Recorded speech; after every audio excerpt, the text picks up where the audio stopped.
Welcome back. So this should be the final push. We're 5 away from Master 1.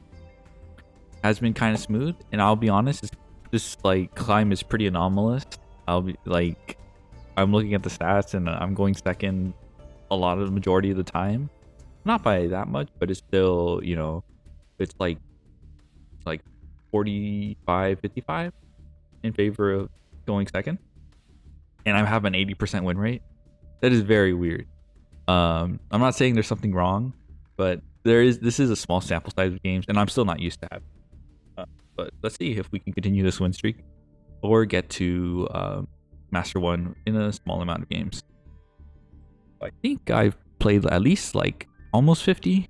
We're getting there. I believe the total is 48 at this point. Yes, the total is 48. And out of those, I've only lost 7 times. So wow, that's crazy.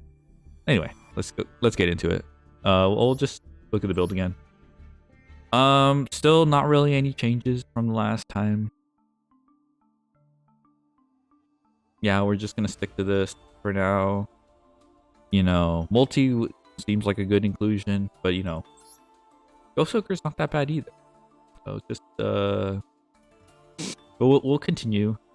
To play without multi. Just multi will suffer in silence, and we'll suffer for science.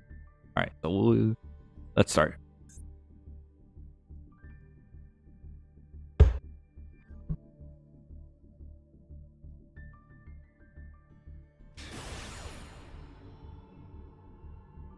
Okay, Maguska bud. Going first. That's what I like. If we win this one, I'll feel more comfortable about climbing. Because we'll be out of that 3-game danger zone. So I'll pause and we'll be right back. Yeah, this hand is insane. We have Maxi, we have hand trap, we have a Maxi out, and we have circular. So the only thing that could put a damper in my spirits. Oh wow. Yeah, no Maxi in sight. Oh, okay, maybe Bestial would be really strong here. We still have mining for follow-up. Alright, so this is the correct time to Maxi. That way I'm locked. So in case he has Baguska. So in case I have Baguska, if you Maxi here, I'm Cyburst locked from the extra deck.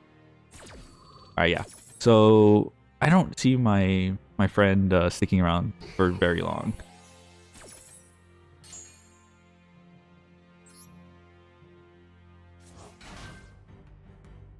Okay, let's see. We might have to ditch this Baylor. Alright, once we got to this point. I think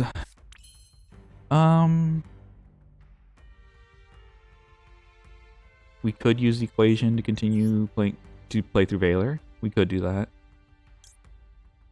Not Valor, sorry, Imperm. Right, that's only 3 summon.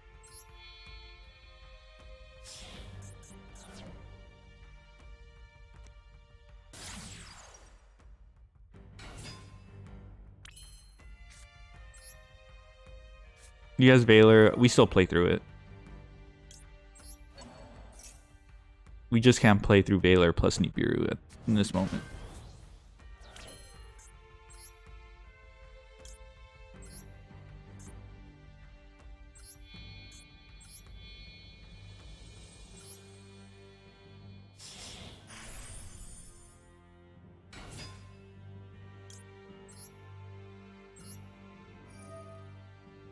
Alright, we're gonna go for Diameter here. Let's see what he has. Maybe he has Ash Blossom.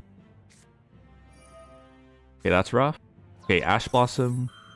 We still play through Ash Blossom if he has it. We just can't play through Ash Blossom plus Nibiru. Alright, so...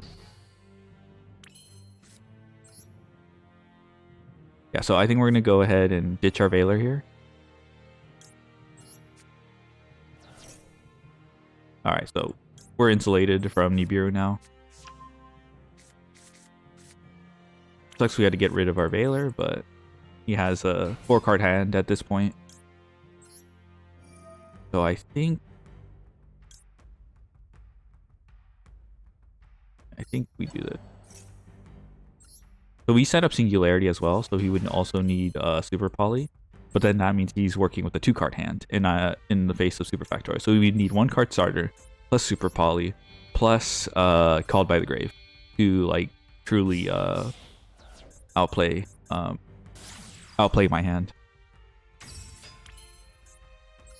would have been nice to keep the Veiler for that 1-card starter in this what's called nightmare scenario I created for myself, but it's okay. I think we're okay now. We don't need to worry. If we Veiler hold on. What the heck? What was I cooking? I must have misclicked them at some point. Glad I caught that.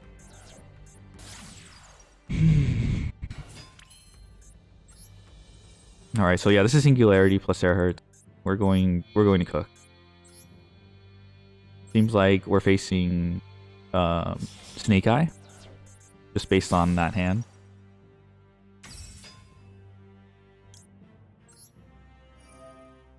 Link decoder placement doesn't really matter here. Same with the Splash Mage, it's predetermined.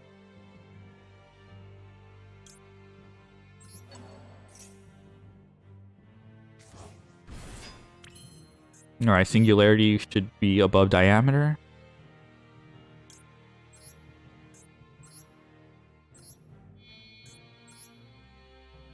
Yeah, so Singularity goes above Diameter using all 3 of the links present. So we're going to trigger Singularity using Alimbertion. Usually better placement would have been to use Alimbertion under one of these zones, but oh. I just realized that. It's negated. Yeah. Oh, but I have Almirage in the...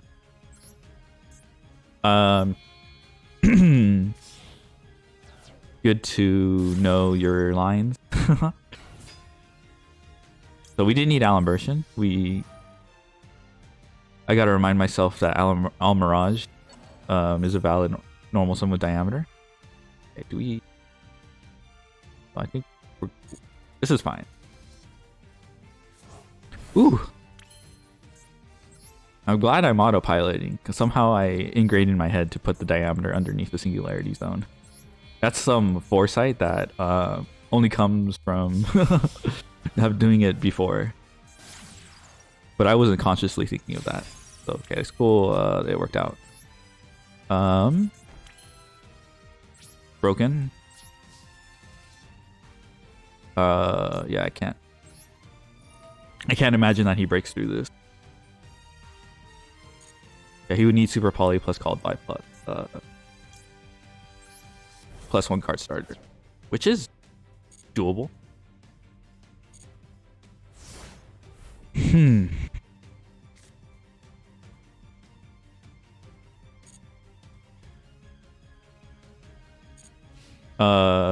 Subversion, like immediately, like off the rip, could be kind of weird here. Bonfire, sure. I'm not gonna negate that. I'm not gullible.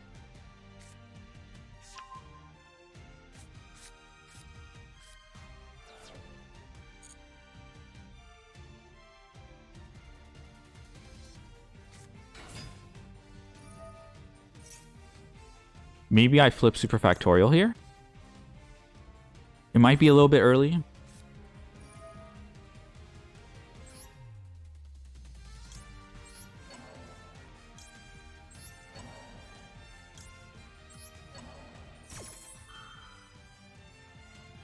Mostly because of a Kurikara.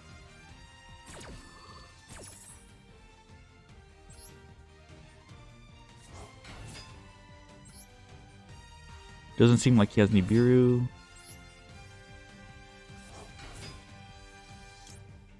This might be too early, but I actually don't have that much testing versus Snake Eye to verify, because people scoop before you get to this point.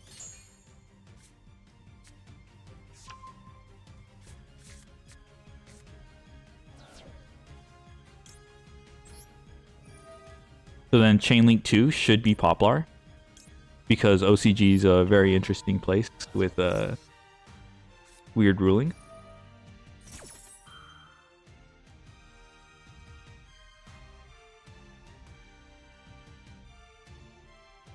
I don't think I negate that.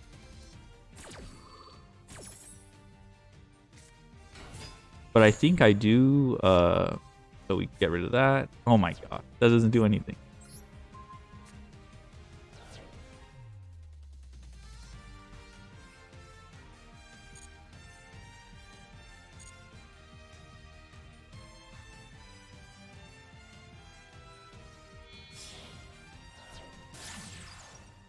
I'm surprised he didn't use,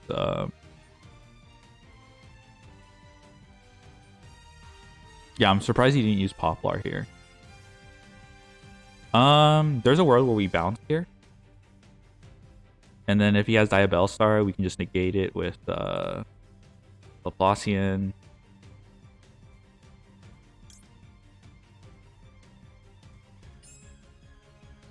If he has Kurikara, is that a problem? I think we just let it be. I think we wait for more action. Okay, so there's Diabell. Pitch Flamberge, that's very cheeky. That actually could have countered if I did this too early. Depends on... So he's going to chain block the Flamberge. That's actually really cheeky.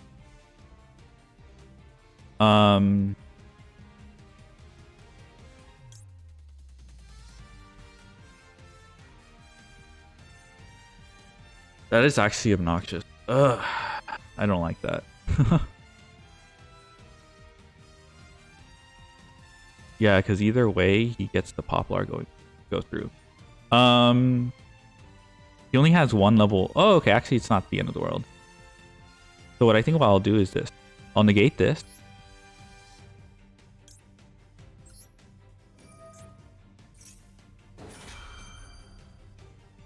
And then I'll Singularity Bounce. So this already special summons, right?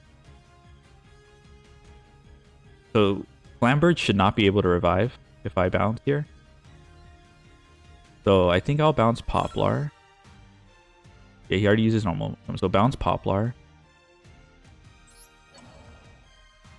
And then we're gonna bounce sure, why not? Diabell.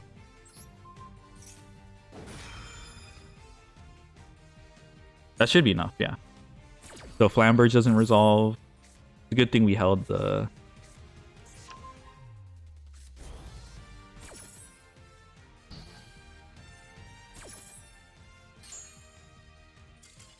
Cool. That was an important interaction. I think if I missed that, he would have been able to... maybe if saving Singularity bounce for later. Maybe that would have cost me the duel just because he has more options that way. So yeah, good to know. That was an important interaction.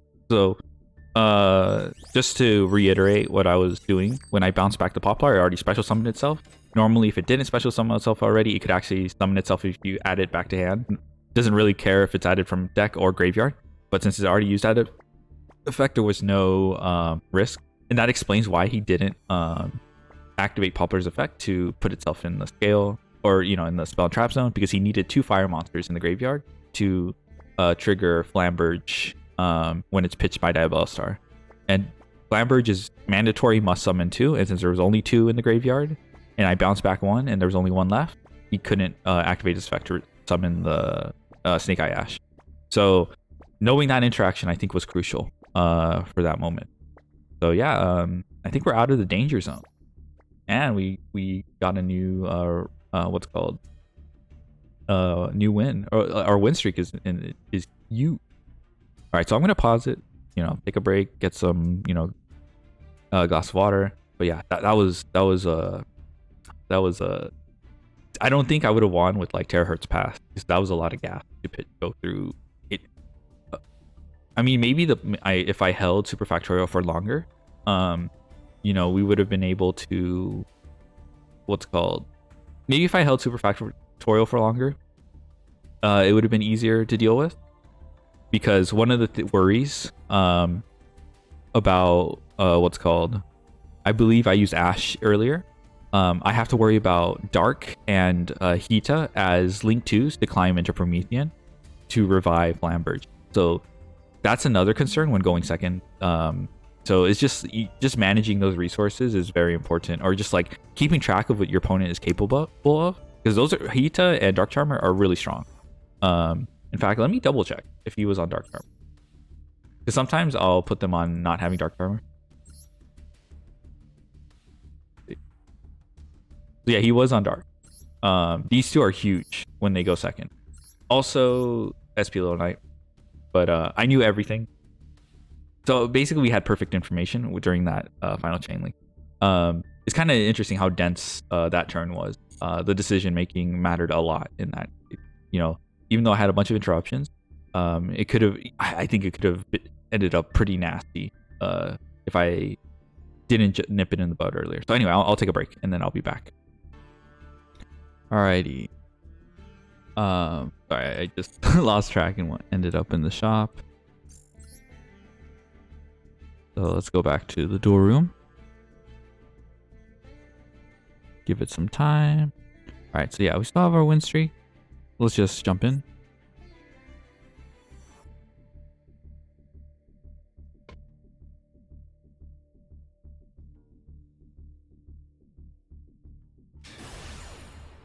All right, let's see what our coin flip result is.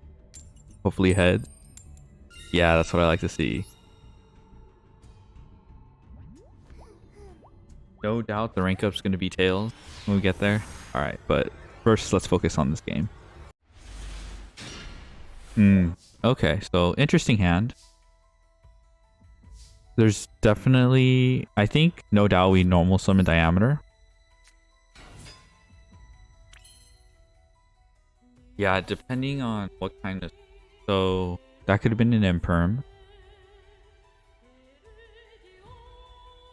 So I think...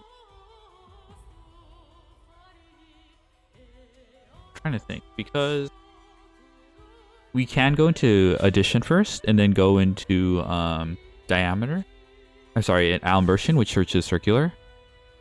We'd have to give up our Sigma Revive if we want that to go through.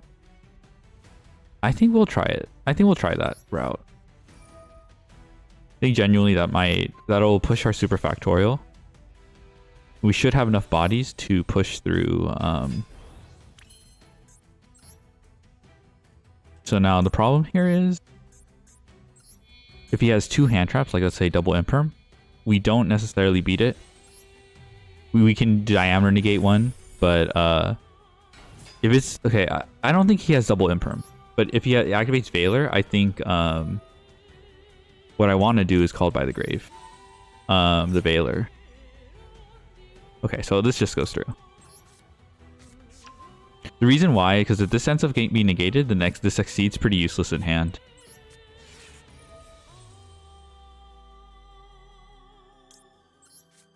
All right.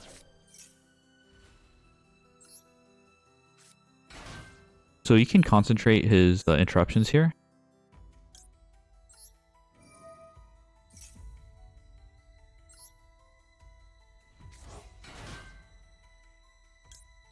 So yeah, we're going to lose our Sigma Revive, but...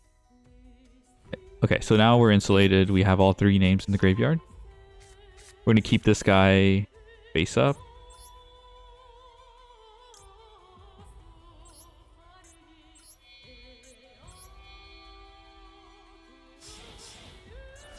So if we want to, we can hold the Exceed.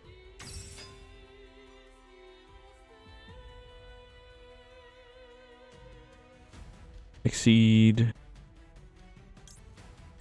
Sure, I think we can do that. To be honest, I want him to waste his interruptions, because the more like stuff.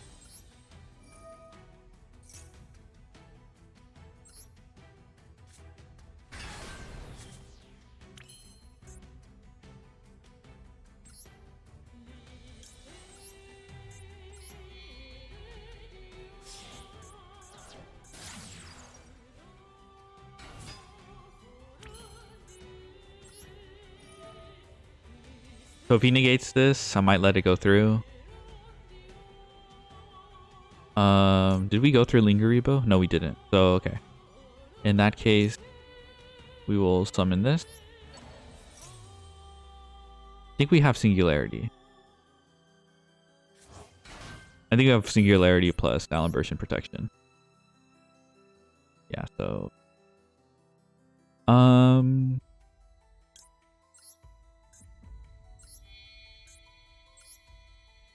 he definitely has like a Nibiru or Imperm or something like that.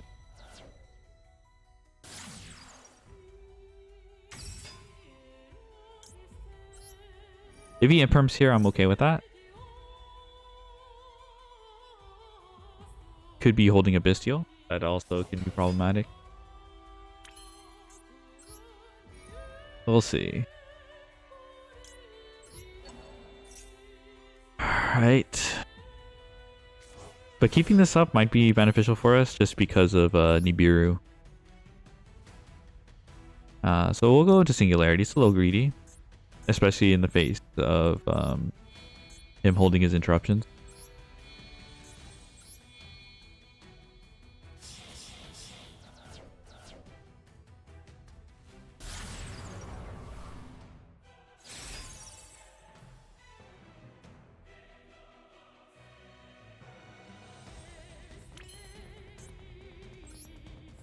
So we're going to use Allen Burst to tribute this. So now we have 3 names in the graveyard. Well, not yet.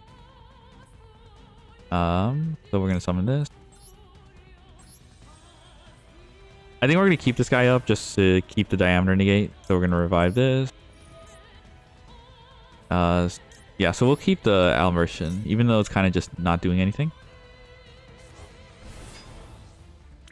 Alright, so we're going to go summon this. Firewall, Dragon, Dark Fluid. Alright, yeah. 90% sure that's terahertz, but yeah, okay. Just making sure.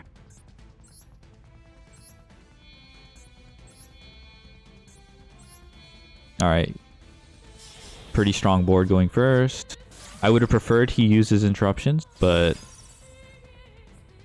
we'll see.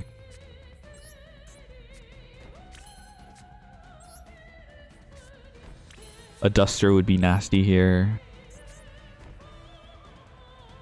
Alright, so toggle on, go to end phase. So it didn't seem like he had Nibiru.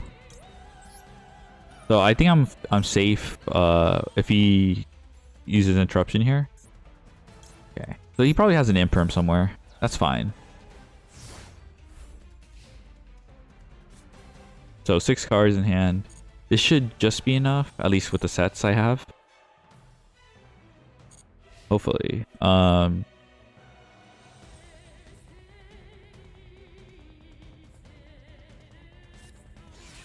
Okay, I don't know if I'm negating that. That's fine. Like I said, I would have preferred to use this on my turn. But yeah, that's fine. That trades pretty well. That's pretty annoying.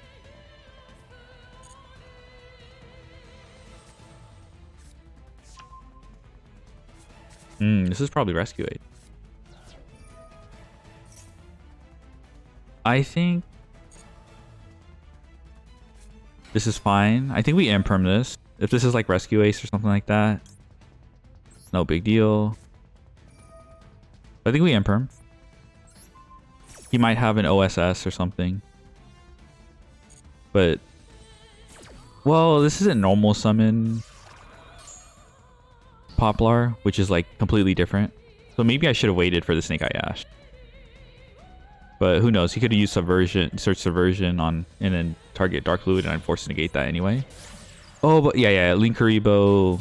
No matter what, Linkuriboh is contesting the Imperm. That's right. Let's see.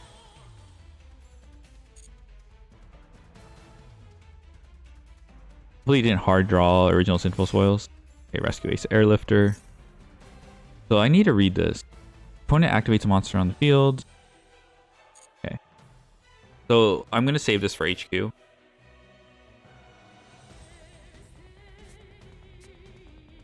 Okay, Rescue. So it doesn't do anything. If I'm understanding this right. Do I have anything he can Hita or SP? So he's probably going to go for SP.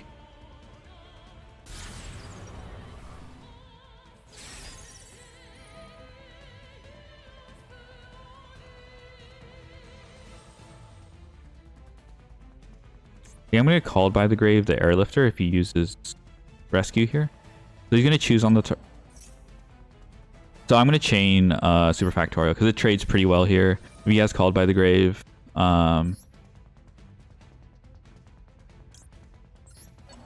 this should be enough. I hope he doesn't have original Sinful Spoils.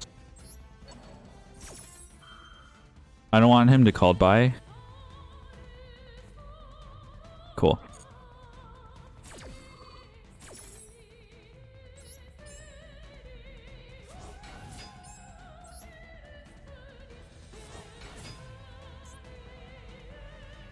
I do get screwed over by a Turbulence though.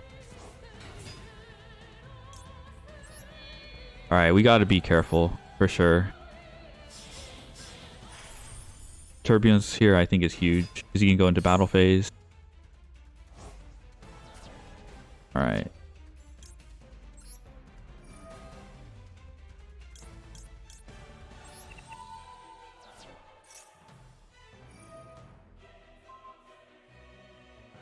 Okay, I have to negate that just to keep this guy on field.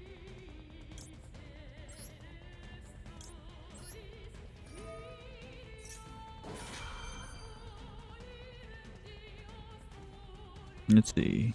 Does he have emergency? Emergency could summon... If I call by the grave this, emergency could summon this from the graveyard. That could be problematic. Alright, let's hope this is enough. Maybe I snipe the Turbulence from hand. Come on. Okay, we hit the emergency. That's pretty big. So he doesn't summon Preventer. But if he does have Turbulence regardless, I think we get screwed over. Da, da, da, da, da, da, da, da, da.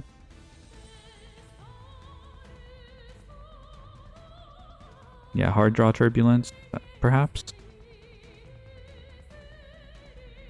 I should have known it was Rescue Ace by activating Bonfire. Like, as soon as he searched Poplar, that's definitely a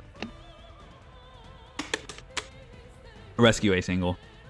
Since it's not often that they play Snake Eye Ash to normal summon because of how powerful Airlifter is as a normal summon.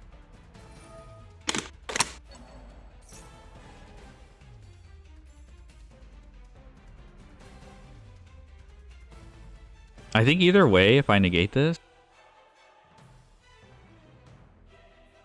I don't think this matters. Like, okay, if he has Turbulence, he will always have 2 in the graveyard to banish. This is just follow-up, so I think we'll just let it go. Oh, shoot. Okay, I'm just dumb. I didn't realize it could special summon. Okay, so there's Turbulence. I mean, okay, like I said, Turbulence was always coming. Unfortunately for me.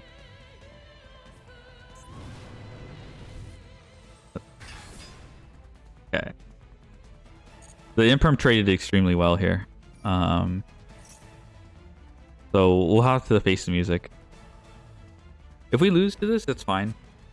There was probably a better way to play things out than the way I did. I think allowing SP to hit the field was the nail in the coffin.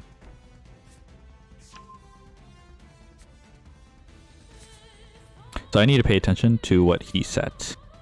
So emergency, alert. So, okay. He needs to get away to Hydrant. So is he going to make Haita or something like that? Probably not.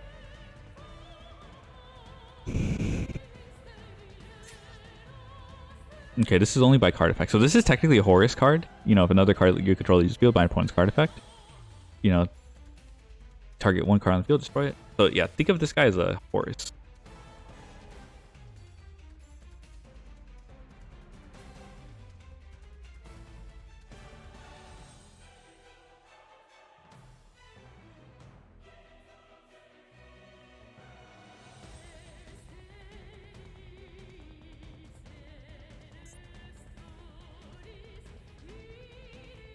Oh, this Airlifter could have just summoned the Turbulence from hand, which is interesting. Something I need to think about or exploit in the future. Okay, he's thinking hard. He should run over Allen version just so he doesn't have to deal with any weird follow-up. Did I already use my Linger Evo? I did not. So there is a world where we use Dark Fluid to send Dotscaper if he kills the Allen version, and then we threaten Linger Evo on our turn. And then that should contest both his traps. He still has Emergency though, so that's going to give him Hydrant. Oh yeah, losing the Disable Worm was pretty huge here because that also insulates our turn.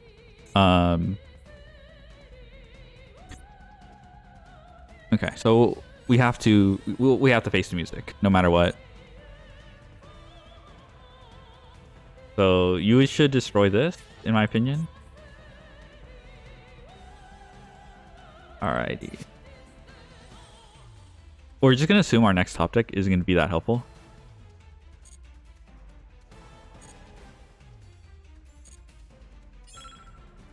I don't know why. Okay, I'm just wasting time. I should still toggle. Okay, this is obnoxious. It's just a free body. Okay, so I'm going to activate this. So that'll get our Dotscaper, which will threaten Dotscaper. So we're gonna summon this. Alrighty. So we have 2 attacks too.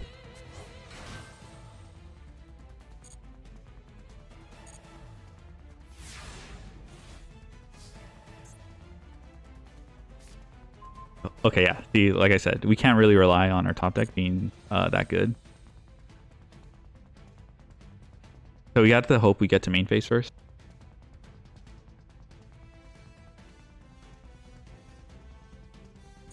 Let us go to main phase, please. Summoning this guy in this zone is also a mistake because now if I ever revive with Singularity, I cannot co-link revive transcode to co-link. Wait, hold on. What did he do? So extinguish. All right, so I think we're gonna activate this.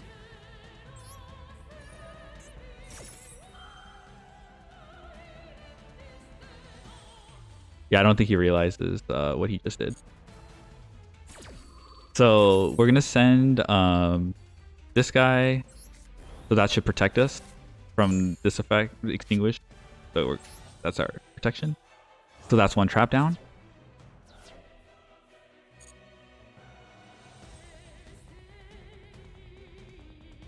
There's another one that prevents attacks. Hopefully we can make it to our main phase before he activates it. And then we'll summon Linger Evo.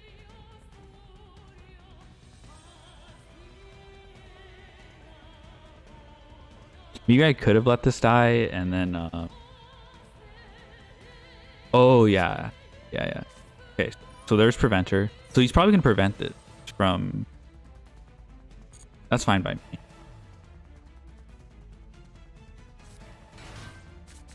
Okay. That is... See, now we had a shot at... Yeah, and I even summoned this in like the wrong zone. I don't know what I was thinking.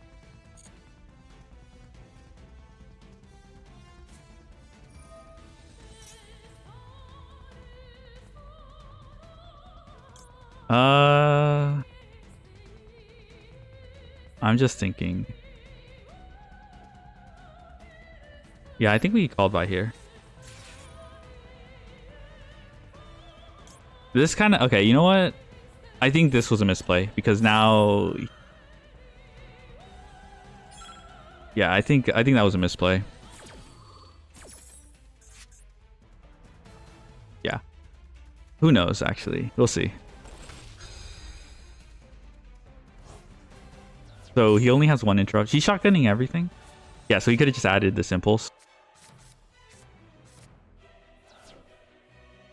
So we're going to ignore that. So hopefully we make it a main phase. All right, so yeah, so this is what's going to determine.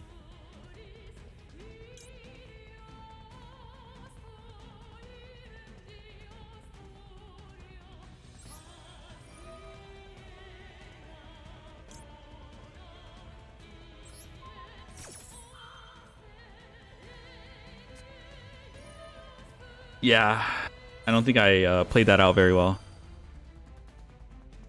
Because now the... Yeah, I see.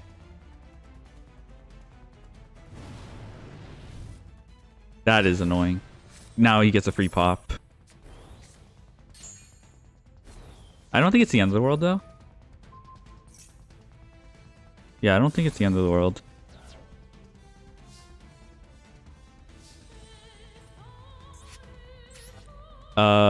So Crystal Heart. So this guy can't be used as link material, unfortunately. We should have game, though. Because he doesn't have Preventer or anything like that stopping us. And I can banish this, I believe, with... Yeah, so I just need to be quick.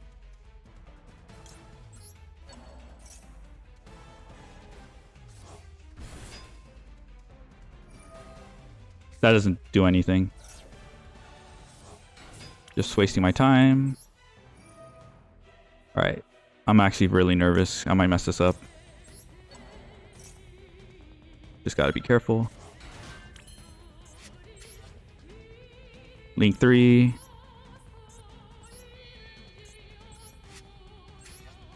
Come on, come on, come on. Okay.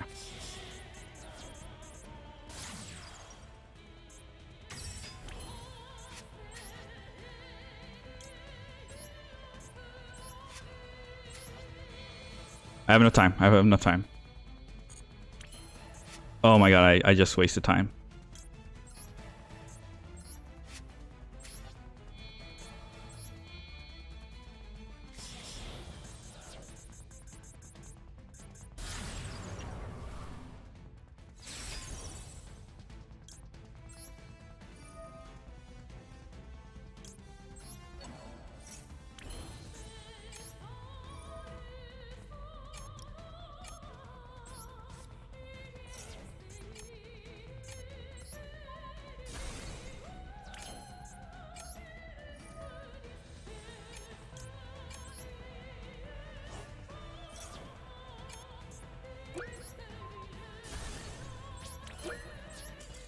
Cool. Okay, he quit before I think I had enough time, but that was really nervous. My heart is beating. So he shotgunned everything, and you know when you let shotgun everything and you let Cybers know you don't have anything else past that, that's pretty much a death sentence. You should theoretically hold your interruptions for the end, because then that means I have to think less about how I approach. So you know I'm not circular locked, so I could have just attacked twice with. Attack 2 times with different monsters. So co-linked access code with link 3 plus the transcode co-link boost, which is 500 for each co-link. Monster co-link to transcode. Yeah, pretty strong. Okay, so I actually need to take a break after that one. So I think there might have been some mistakes. Definitely shouldn't have let SP get that far. But yeah, I mean, yeah, like if my save worm stuck, it made the difference, right? If you notice, the reason why I activated, maybe I should have held a super factorial, but I would have lost to called by at that moment too. So you know, I was both playing it safe and playing it risky. I think I was paranoid about losing. Maybe I should have held it for preventer, or sorry, turbulence when it's summoned. But who knows? You might have been able to link climb. I think the important part was the SP baited both my super factorial and dealt with just save worm. So that is something I need to keep, you know, in mind in the future, because that just makes things too easy for Snake Eye and any deck that plays Link or Evo or just like the Snake Eye engine to just flush out my what's called materials. You know, my interruptions. To be fair, he, like I said, I think I would have preferred if he used his imperm on my if he used his imperm on my on my turn and didn't hold it for singularity. So that was another thing to keep in mind about that game. The fact that he held impermanence actually benefited him versus just you know, because a lot of times when you hold it, you can get punished by conflict. Not that, but yeah, I don't know. The other thing is I didn't play aggregator. So aggregator on turbulence should have been pretty devastating as well. So there's just a lot of data points in this. You know, there's a lot of things that, like, you know, this build probably, like, part of it was technical play, and like because I didn't play aggregator, I couldn't have relaxed my interruptions as easily. So there's just a lot of factors to keep in mind. If I had played better, maybe I didn't even need to use the aggregator. But maybe the inclusion of aggregator in my extra deck makes me have to play less tight. So it's kind of a trade-off. So, but I would always value just playing tighter in general. Should preclude stuff in your extra deck or something like that. So like if it meant that if playing better means I don't need the aggregator, then you probably don't need the aggregator. That's just, you know, that just comes down to decision making in the end. And if you can manage that, then you're managing what options in your extra deck better already. So it's just food for thought. There was probably a correct line of play, and I don't think I played very well in that game, but it's good to be reflective of what happened in these games, because you shouldn't, you know, like, you shouldn't be results oriented. Last moral of the day before I jump into rank and take a break or take a break. But you shouldn't be results oriented. Just because you won doesn't mean you played good, and just because you lost doesn't mean you didn't play good, right? So just being fair to yourself and honest about what happened, what transpired in the game, is the important part. You know, like when you go to a tournament and, you know, let's say you scrub out 7-1 in out of top cut, go 7-1 in an 8-round tourney, and you bubble with the 7-1 score. If you played well, then that wasn't a waste of time. You know, it sucks that you didn't get the outcome you wanted, but the important part, at least to me, is being able to play well. Yeah, I think it's just something to keep in mind. So I think there was probably some things I changed. You know, maybe something in the deck list could have improved things as well, but I kind of lean towards just my technical play. If it could have been tighter, then that matters more to me. So yeah, good. Just food for thought. All right, I'll be back. Alrighty, so let's get into the next duel. So 3 more. Kind of nerve-wracking, you know. So we're out of the danger zone. I'm not too worried. It's very unlikely we're gonna de-rank out of here. So however much time I spend here, as long as I play nice, too bad. Okay, so we're going second.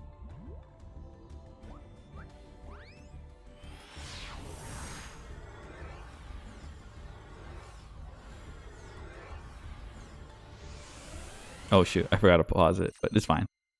We will continue. So very strong hand. In fact, Imperm plus Veiler. As long as there's no called by, I think we should be in a good spot. Right sauce. I see. Okay, so this is probably some form of Vanadium or something. I think I'm gonna let this go. Oh, I see. I think I'm gonna let this go. Let's see if he uses a normal summon on Fenrir. Diabelsar, cool. So I think I'm just gonna... I want to resolve both Imperm and Nibiru on their turn, so we're gonna kind of let things slide.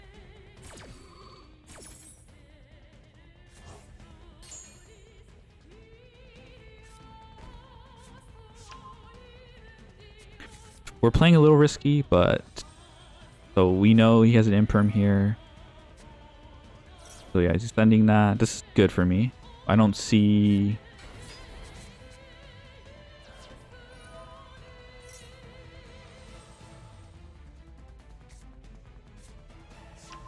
Interesting. So he's going for Birch.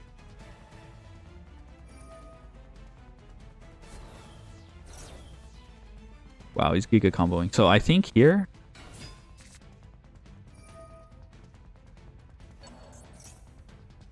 Ah, I see.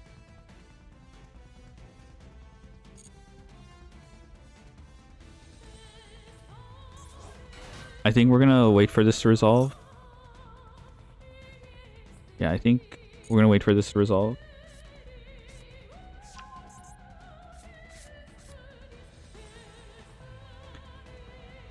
I think here we should be good. Okay, don't have cross out. I might actually scoop. I don't see a way for him to get to what's it called? So he has Fenrir in hand, he has Temple.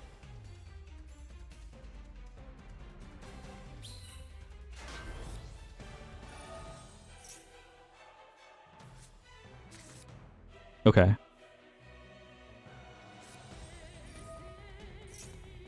So my thinking is he's probably just gonna end on IP here. That's fine.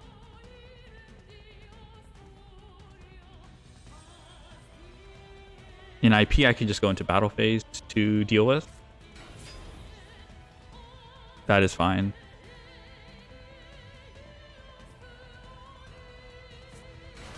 Oh my goodness, that is not fine. I realize now that's not fine. I mean, he doesn't have a way to get to Flambridge, which is good.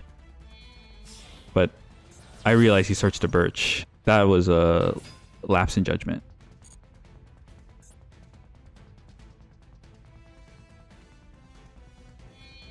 So he's getting rid of the token for me. That's fine. He's also getting rid of that. So IP mask. So this is going to be annoying because I'm going to have to deal with 2 unicorn banishes.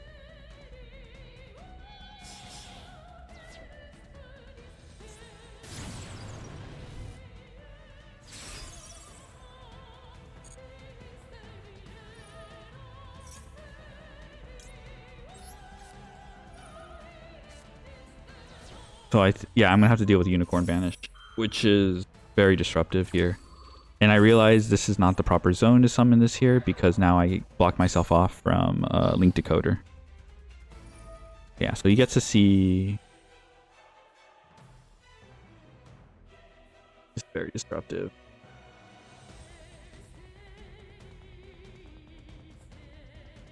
You can banish Alan Bershin for all I care. Yeah, I don't really care about that.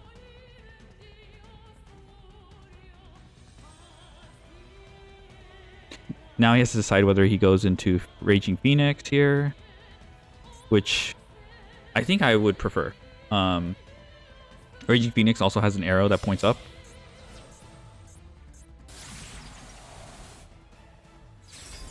I definitely prefer this compared to any other.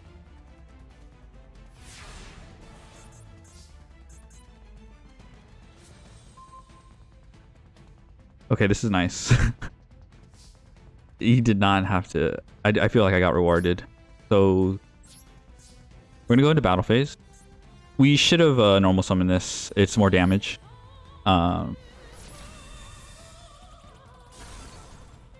It's more damage that way.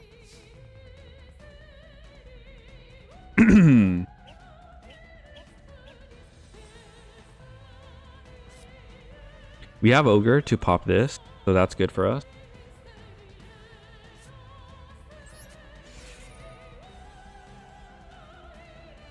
He has original Sinful Soils in the graveyard, correct? He does. Oh, he does. He does. So that is going to be kind of annoying. So I'm assuming this is like an Ash Blossom.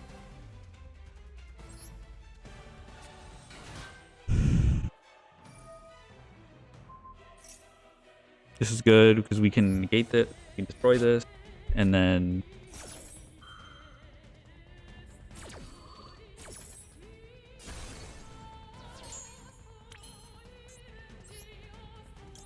I'm guessing he has Ash Blossom here.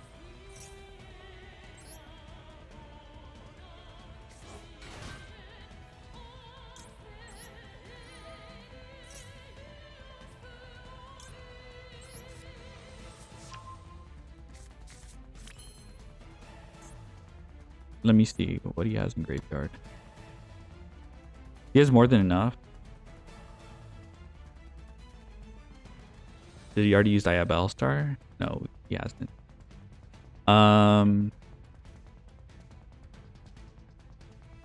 Maybe there's a world where we pitch with Alan Burstyn, which means we didn't really need to go into Super Factorial.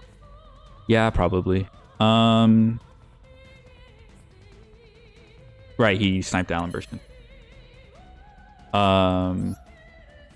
In that case, I think what I just did was not good then, because I should have searched the equation. Oh well. I think I have a plan. I think I have a plan. So don't fret.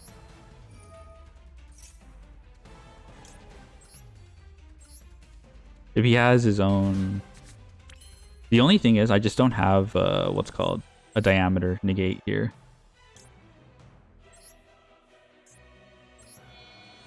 Which is important. Alright, hopefully he doesn't have a Flamberge in hand, because that would like ruin all my plans. So I'm going to summon this in right here. So I'll get rid of Burst and most of his follow-up. So what I'm planning on doing is Laplacian here, and then I'm gonna bounce it back to the graveyard. Bounce it back with Firewall. Okay, cool. Oh, it was Fenrir, of course. We already knew that. Okay, so this makes things way simpler. So we're gonna go into Firewall. I don't think he's ready for this. Did we have any hand traps as well we can add back? Yes, so we had Ogre. So yeah, we're gonna add back yeah,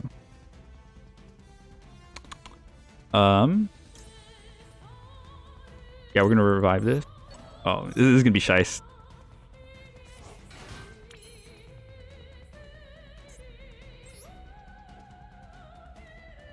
Oh, it's not as responsive.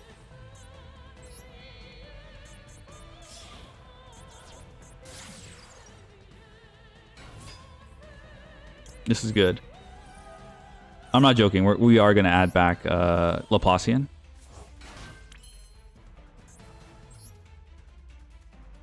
So we're going to go do this. Hold on. Okay, we have a Lingeriba in graveyard. So we need that in the graveyard for this to work.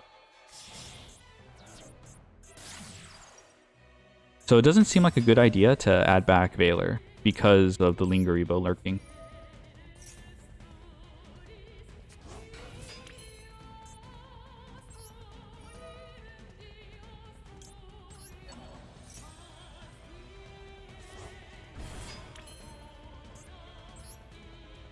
Alright, so we're going to go into Protectcode.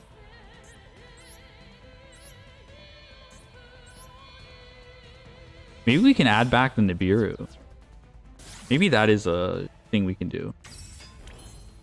Yeah, maybe we can do that.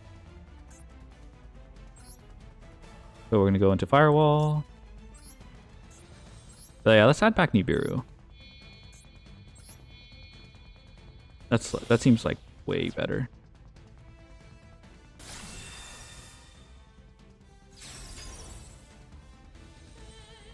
Gonna summon this. So this gets rid of follow-up, of course, but this is turn 2.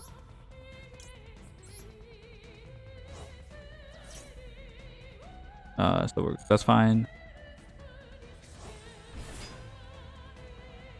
We're gonna activate this. Add back Nibiru. Add back Laplacian. So that goes back. All right, now what do we do here? Do we go into Singularity? Maybe we go into...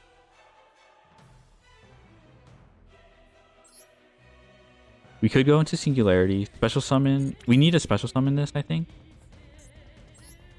So, okay, Singularity point here. So maybe we can go like this.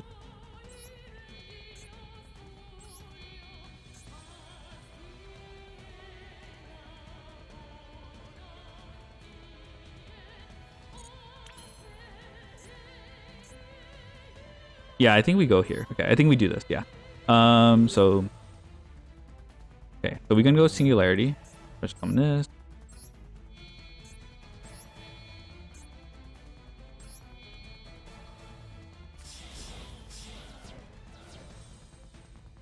you here.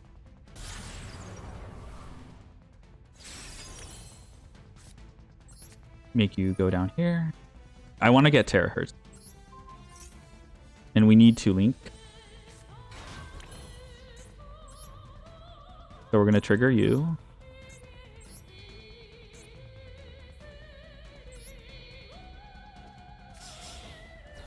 Pretty nice that we're freestyling like this. So we're not going to revive transcode here. We can do that with Crystal Heart already.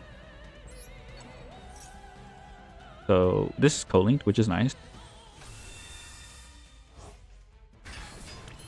But we're going to have to link it off, I think. Just so we have enough interruptions.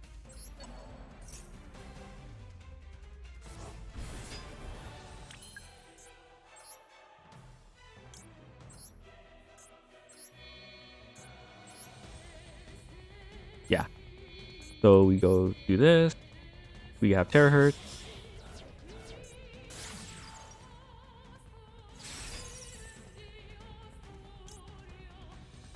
There's our diameter negate. And then on their turn, they can... maybe we should have... I think... Okay, maybe that wasn't a good play. Because if he top decks Ash, then... Alright, so I need to... Okay. I need to send to save for him as soon as possible.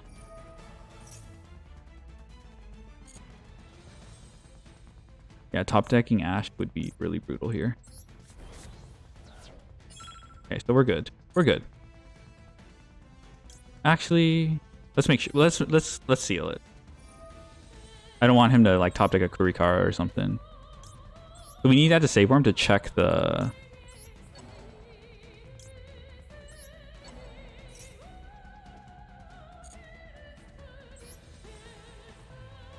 I think we don't even snipe the save worm, the what's called. I think we just snipe from hand. This is foul, by the way. Sure, we can put you here. Maybe, okay, like I said, this is probably a mistake because we could have revived transcode, but whatever. So I think we're going to snipe you. Put you. So I think it's just, yeah, that's it. We don't need to send this. We don't want to send a Poplar and it gets chain blocked or something like that. All right, what is this? Imperm. Okay, it was useless. Okay, so I think we're good. We can just diameter negate the... Yeah, so we just negate this and then we're good. Yeah, so... See ya. So yeah, we just Laplacianed him twice, if you can believe it. Beautiful. Yeah, I think that's it. See, we didn't need ODK. We won the grind game. Well, the top deck Ogre was really huge for us because it turned off his Promethean as follow-up.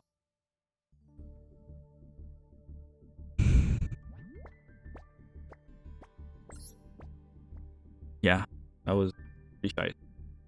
Not gonna lie. Okay. As usual, I'm gonna take a break.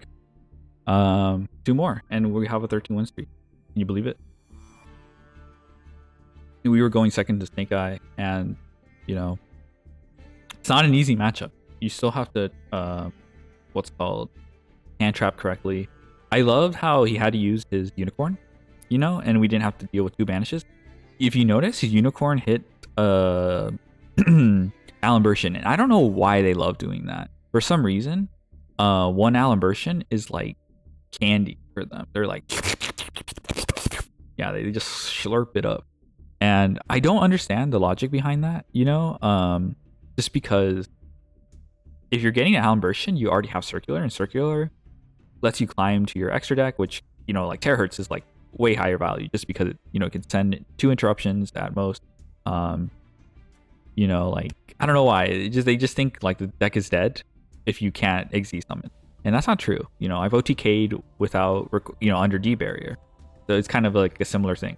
Well, not quite similar because I used Laplacian during that turn, and if I had D-Bear, I wouldn't have that option. But it just like I think that's kind of like the logic they're operating on. Like when Unicorn was one of the most played cards after Fenrir, I think on release, I played 2 access code, but not because of Unicorn. It was because of OTK under Nibiru, because it was popular for Kashtira. It was like a Link Spider OTK with Crystal Heart. You guaranteed 8600 damage after Nibiru, which was really, really good. No matter where they Nibiru'd, you just beat them. Like if they Nibiru'd on access code, you would just summon the second one that way. Like that's how insulated this line was. But I also made a decision to play 1 Alimbertian during that format. And people were like, comfortable playing 2, but like I don't think they realized that because I play 1 Alimbertian, the unicorns were not sniping any of my other OTK options, which is really, really interesting. I don't know why they beeline for that. It's kind of an but this is something, this type of behavior you can only observe during when you play against people. And maybe you could argue that versus a more experienced player, they would probably not make this decision. But the point is, it's the majority of people that make this decision that I've observed, and it's like kind of interesting that what I would counter with is not everyone has the time to play like every single deck, so it makes sense that people go for what seems like the most obvious. They'll apply Occam's razor or something like that, and they're not going to apply that much. I don't want to say critical thinking, but that much foresight in their decision making. They're going to just make a quicker decision based on what they've seen the deck do. Alimbertian is a key part of the combo, so they're going to get rid of it. I don't think that's a complete explanation, but it's in my opinion that these people who snipe Alimbertian seem to think that they just don't know the deck well enough because they haven't had the time to play it. But even then, I would imagine if you would ask a Mathmech player, like the average Mathmech player, they would probably be upset that our Alimbertian got sniped. So it's kind of interesting. There's probably some behavior on the Mathmech player side that reinforces that. I don't want to toot my own horn, but I feel like on average I disagree with in general what most people conclude about Mathmech, just on a surface level. And that's because I think I tend to have experience that proves otherwise. And I think that kind of, when you compare depth of knowledge versus breadth of knowledge, breadth gives you kind of like a concept of what's going on, but when you have depth of knowledge, you kind of what's under the surface, and you're in the weeds and you have more kind of nuanced and layered ideas of the thing you're knowledgeable about. So yeah, I mean, there's probably discrepancy between depth and breadth of knowledge in there. But yeah, anyway, just going to take a break and 2 more. Yeah, I wouldn't say this is going smoothly. Yeah, just because I'm winning. Just because I'm winning doesn't mean it's going smooth. I think these last 3 games were very, very I would say rewarding. They were pretty difficult, and the decision making was more compressed. Even though the turns lasted, the games were pretty short, but the game before I was running out of time. I think if I were to play by myself, without having commentary, I'd have plenty of time. But it's kind of interesting. I'm kind of adding this extra element to that makes things a little bit harder. But anyway, removing that aside, I think these last 3 games were pretty insane. I think they were pretty challenging, and they make up for all the previous games where people throw. Because people were just doing their thing, and I felt like I was if I took the wrong made the wrong decision, it would have been over in a split second. It's kind of Yu-Gi-Oh's finicky like that. Anyway, okay, yeah, for real, I'm gonna pause it and I'll be back. Okay, we're back. Let's go.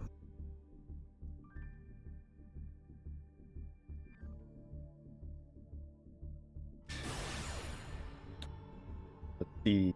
Come on, let's go. Going second. Okay, sure.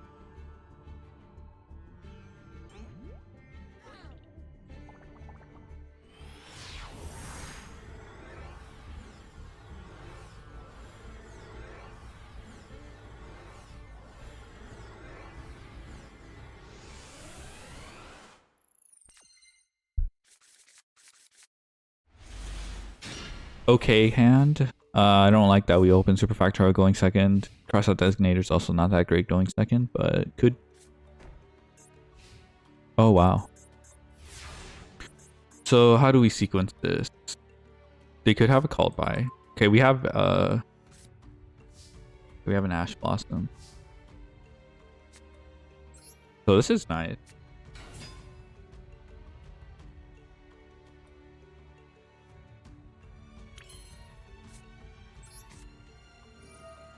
So this could be a called by.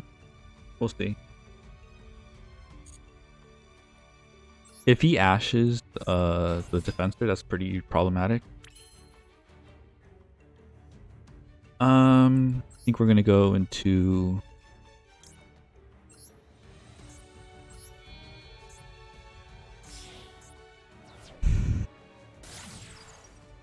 if this is like an imperm, then I'm okay. I don't really. This doesn't really make sense to be an imperm in my opinion. Could be called by though, which I think I'm okay with that using designator on. Ugh.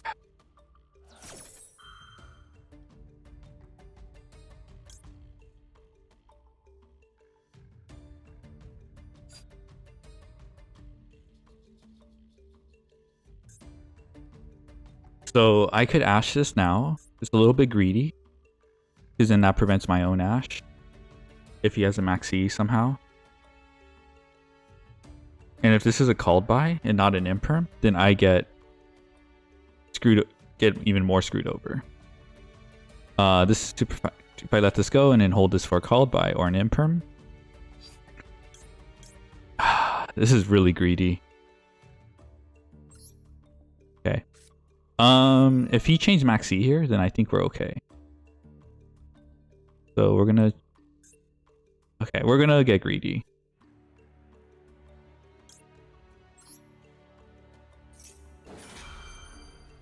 This is called by I'm screwed though. Okay, cool. So if this is imperm, which doesn't make sense to set in my opinion.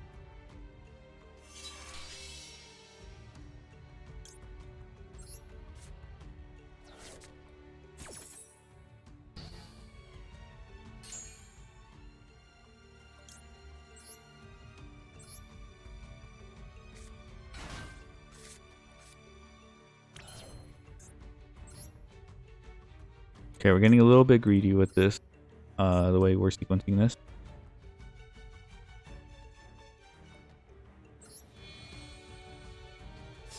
Just a little bit.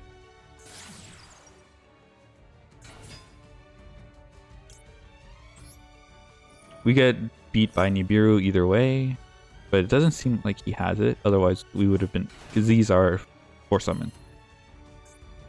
All right, let's see if he has the. So we know he doesn't have Ash Blossom, so this will go through. If he has Imperm, we'll just negate it with Lingeribo. So we're chilling. So I just need to force through the. Baylor is fine. But yeah, so this is like super best case scenario here. If he has Gamma, then I'm goobed. No, it's not the end of the world. I can just pivot to Splash Mage.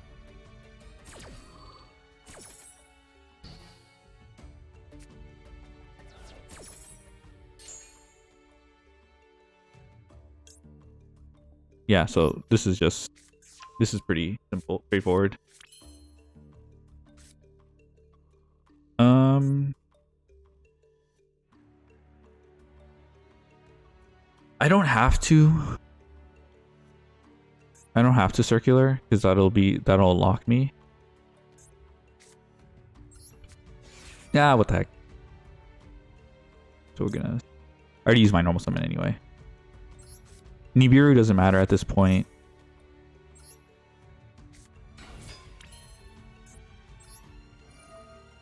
We're gonna do this to get the equation.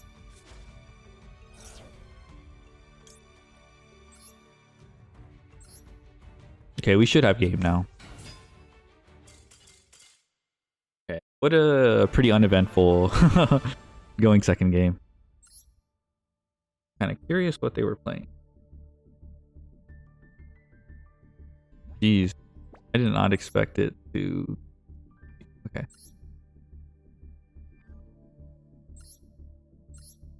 "14 win streak is wild." Snake Eye. Pretty uncharacteristic for this deck to break. I'm assuming he opened like Talent, Sinful Spoils, not Oak, by Ash, Imperm, Birth or something. Yeah. Anticlimactic, I'll say. Alright, gonna record this really quick. Alright, I think just dive into the next one. No dilly-dallying. Ooh, this looks nice. Yeah, 14 win streak is insane. It's probably my highest yet. I'll take a sip of water and then I'll be back. All right, let's do it. If we go first, that'll be nice. If we lose, that's okay. We haven't been taking that many L's.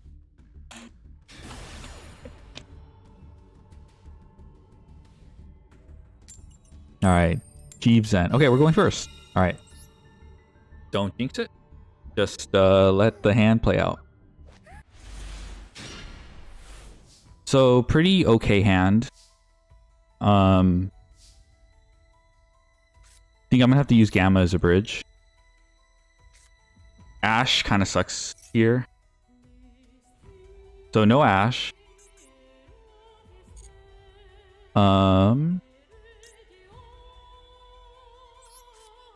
Heart's beating a bit. Not gonna lie. Oh, I guess I can't use Gamma. It's also a psychic. Whatever, I'll use Nibiru. Not a problem. If he has Droll, I have to call by. Actually, I don't have to. I can just... Okay, I don't have to call by if he has Droll. I think if he has if we have Bestial, we still kind of combo. Still kind of depends on what kind of Bestial it is. So... Alright.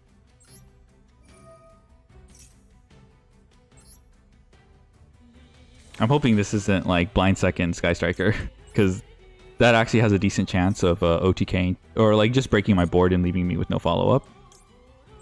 But we do have Singularity set up, just from what I'm seeing right now. They also have Hornet drones as ways to disrupt Super Factorial. It's a little sus. I don't think it's impossible, but it'll be a worthy rank up match. If he has Nibiru, so be it. I think at this point it doesn't really matter.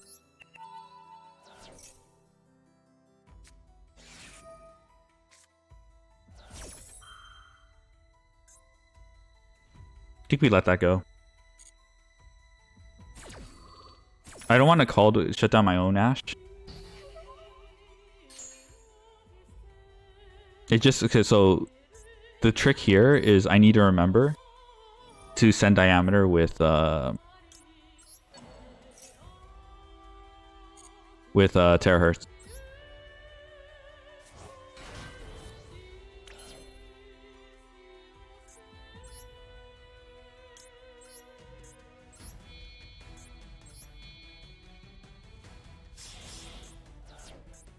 And I do have called by for Ray if he does have it, so we're okay. We're in a good spot.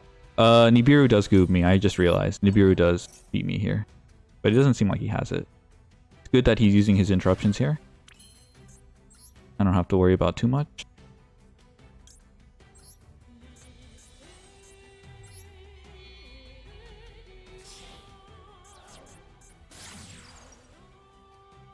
Yeah, so called by is gonna put me ahead. So okay, we're going to...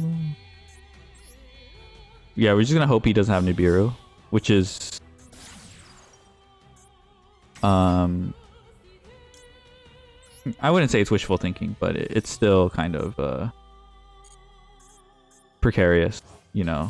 I don't think he has it though. I feel like he would.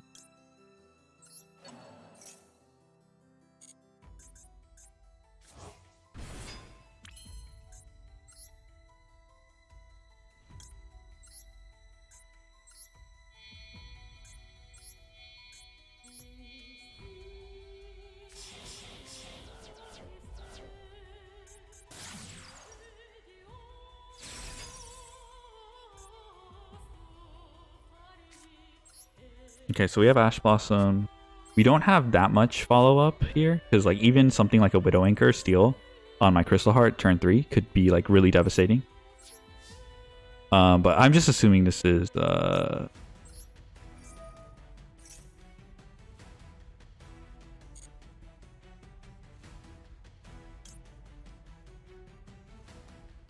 we'll just keep this. Yeah, so we sent Diameter.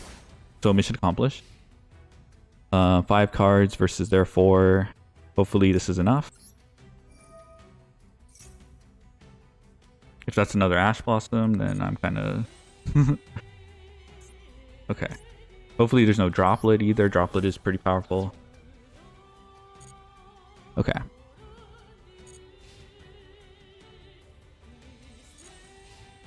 Okay, going to main phase. There it is. I think I'm going to Ash Blossom here.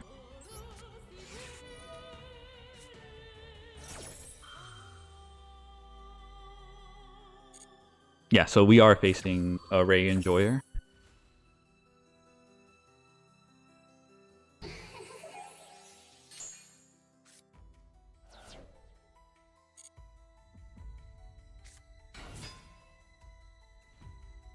We're going to activate this. Like I said, it's a little sus.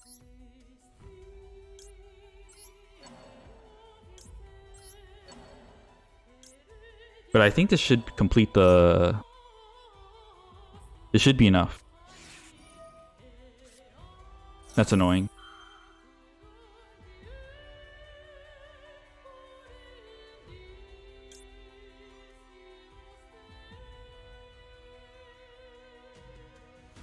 I have to think about this.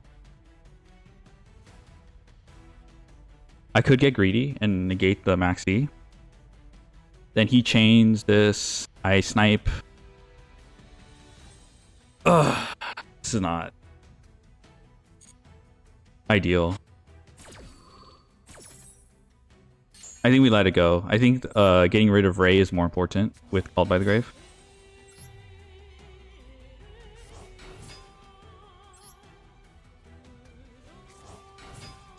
I might pay the price because I only have like 2 negates to deal with.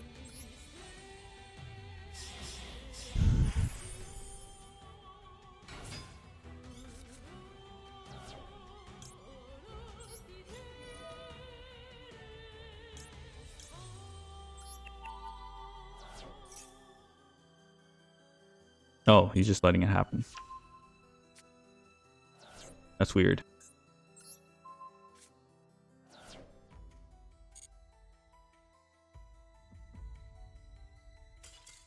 Oh, okay, never mind.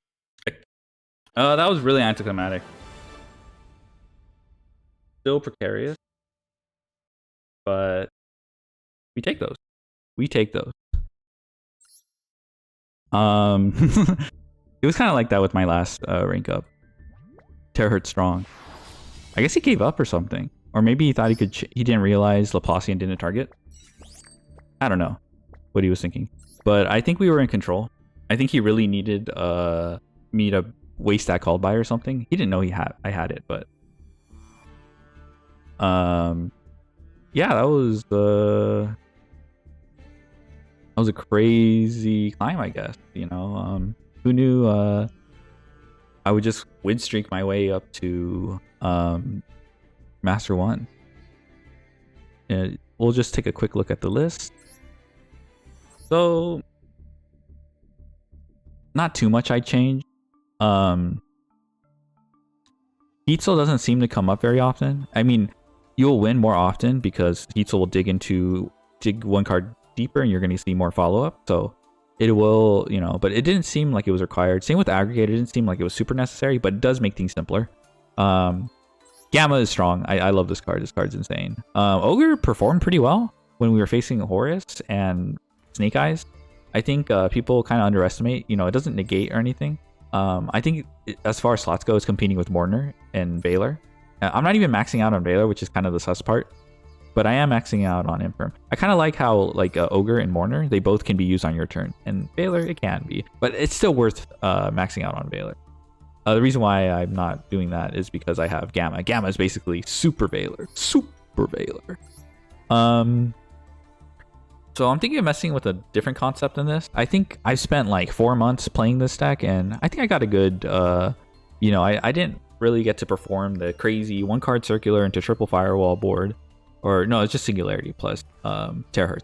But I don't think you really need that. Like I said, I cut Aggregator because I needed to make space. But it just seems like at a certain point, you can make your your board super strong, but it plateaus after a bit. That's one thing about the Freedume article that I found interesting. He said that going second plateaus, but going first can be improved even better. But I think it's the opposite. I think going second is where you can improve a lot. Like when you have Terahertz and multi, that actually improves your going second line because you can OTK with 2 bodies. I think at some point you reach a cap with your turn 1 board, right? Because like Singularity plus Terahertz was enough to deal with most things. Even the exception is Super Poly, but we didn't run into it. And the decks that do play Super Poly, I think it's an acceptable risk because they're either 60 cards. They don't even max out on Super Poly for some reason. Rescue Ace isn't even making room for Super Poly, which is another deck that could utilize it. I don't know. It just doesn't seem, to me, it doesn't seem like a worth, it is worth recognizing, as a out to your board. But, there's worse things out there. Maxi beats you. 2 hand traps can kind of stop you. Those are like more lingering threats. Having no follow-up is, you lose games because you have no follow-up. But yeah, so I like this build. I definitely cut VLAN Hydra because, like I said, I think the package, the Protectcode, Firewall Dragon package is really cool. I really like it. You got to see earlier that I got to, Laplacian to break their board and then use Firewall to put it back. It's really nice. Really nice. You can, use Super Factorial both offensively and defensively in a way. I don't know how to describe it, but yeah, this card's shiest. And like the reason why I like this, because you still can end up with using all of these for Terahertz. I ended up with Singularity plus Terahertz, but that required another extender. Yeah, but this could just be a heat soul. It's for those oh shit moments. Like I've never had a situation. One thing that we need to keep in mind is there wasn't really a situation where my Splash Mage got interrupted. In those moments, I don't actually have a good Link 3 to go into. Like seriously, I like, so Heat Soul would be the best oh shit button for a Link 3. So like, I have a Splash Mage and then a leftover body. The best I can hope for is Transcode Talker Path. So you can say that the reason why I don't really think this is a necessary piece for this is because this always, if you look at the Freedume article, it's in the description. If you look at the combos, Beeline Hydra only shows up at the end after your Giga comboing. But I think, with hand traps, it's more realistic that you get to, you reach like Protectcode plus Firewall, and then you end up with a Terahertz path. I don't think you get to these two guys. I do get to, you've seen me get to Singularity plus Terahertz, but I needed like a call by or a cross out or something like that. Or they used their interruptions early enough and I had enough extenders. So I just think this is the least necessary part. It just ends up at the end of the combo and tacks on a Singularity or Terahertz. I think Terahertz pass is pretty good. Terahertz plus Super Factorial pass is really strong. I don't think it's like the best. I think the best end board is Singularity plus Terahertz plus Super Factorial, and then whatever hand traps you may have. That I think is like the pinnacle. But yeah, I don't know. I think playing through hand traps should be your priority. And when you play through hand traps, you have to settle with one board, and it'll be Terahertz plus Super Factorial path. That's what I want to prioritize through hand traps. So yeah, I'll switch views really quick, and we'll go to the stats really quick. This is definitely my fastest climb. Like, this is crazy. But we'll take a look, and I will say, preface this, because the low, because this is a fast climb, the sample size is extremely low. So take the, I wouldn't trust this or too much, you know. All right, so I'll just switch over. Alrighty, so I'll keep this brief. I don't want to talk too much. But so here's the completed pie chart. You can see we've done 53 duels. This is insane. This is like half the usual time. You know, we've gone, you know, win streak is 15, so we already know this. We've won at most of the time going first, and then going second. You know, this is a very surprising result. I think this should be lower, even like at max, like 75%. And I think as you play more games, this could go lower, and as well, this could go lower.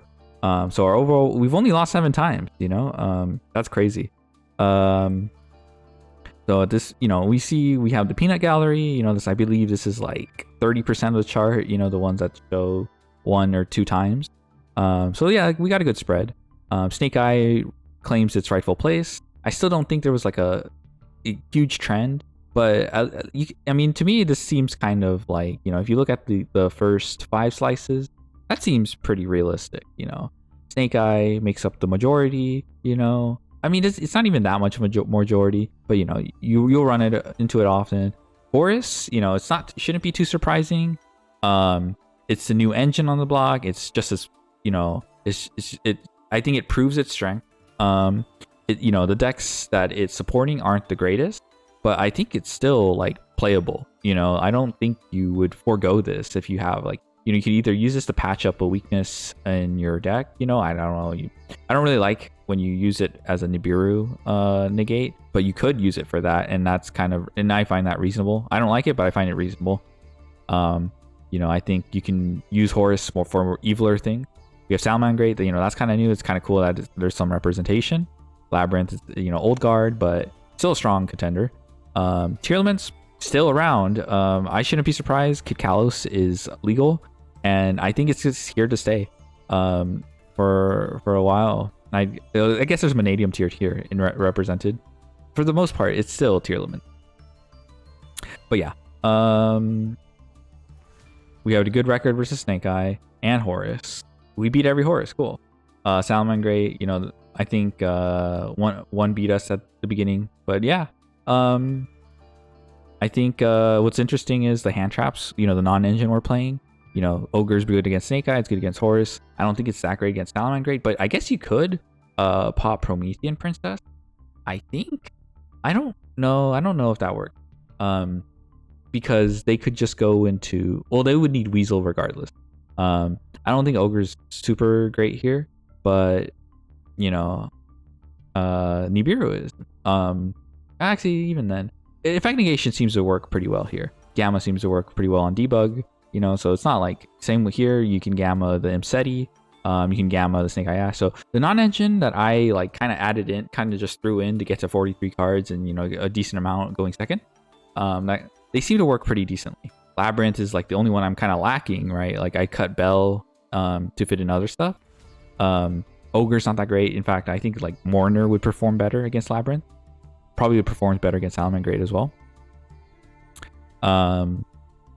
Yeah.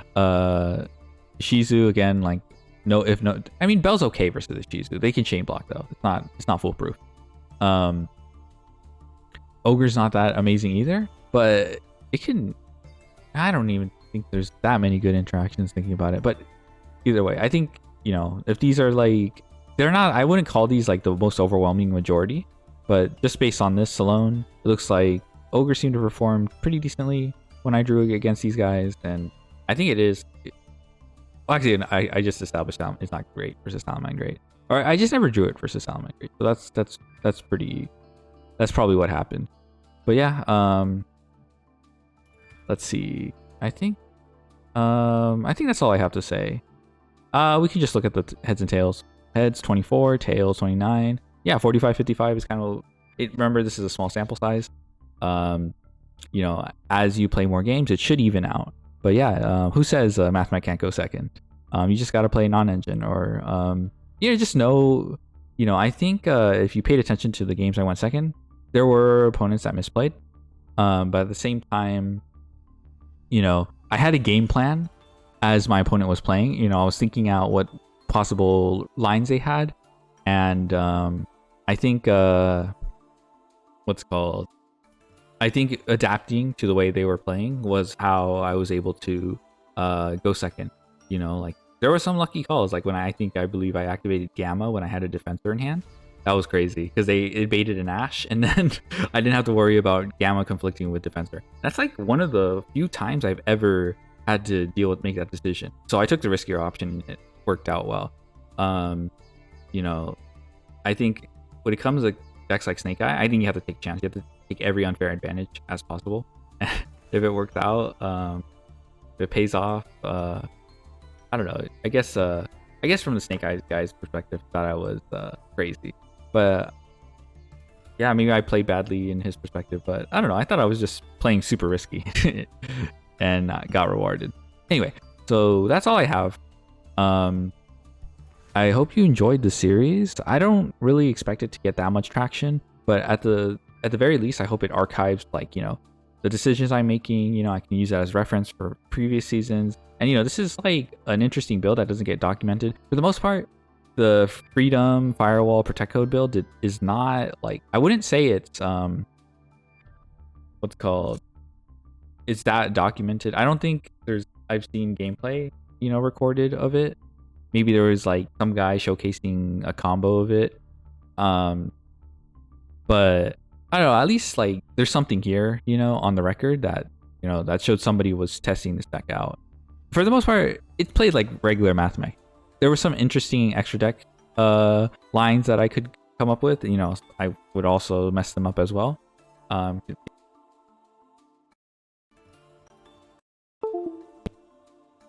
just think about I still think about using Firewall to bounce back Laplace. That's just so cool. That's hype.